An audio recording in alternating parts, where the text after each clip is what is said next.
The U.S. Justice Department's indictment, money involved in the 2-decade-old bribery scheme passed through Citigroup and J.P. Morgan. Are the banks involved? That is the question for Bloomberg's Keri, Geiger, who covers the financial industry and joins us now with more. To be clear, Keri, thank you for joining us. No bank has been accused of any wrongdoing, but explain to us what the potential vulnerability is here.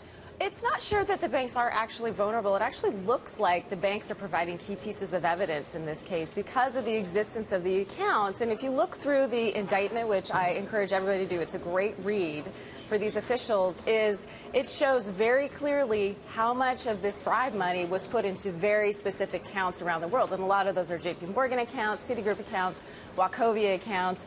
And so because of that, they're U.S. dollars often that were transferred in these accounts, and they're U.S. banks. That helps bolster the case for the U.S. Department of Justice that they have jurisdiction on this case. So it's a great way for them to build up the evidence. We're not right now, although this case is ever-changing and complicated, expecting any blowback on the banks, but it does look like they're offering key pieces of evidence here. What about know your client rules?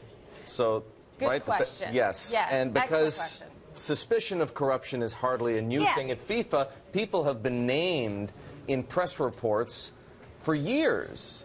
So some of these banks had a pretty good idea who might be conducting, fraudulent, might be engaged in fraud or money laundering or whatever the case might be. Right. So for a bank, if they follow their own compliance, programs, filing SARs, suspicious activity reports, those are called, even on people that are accused of being corrupt, unless it's a full-blown criminal that's on some type of watch list, they're not really doing anything wrong. I mean, they're filing all their paperwork and so forth. You have to look at, these are international executives that are part of what we now know is a alleged criminal organization. It's not like a Mexican drug cartel.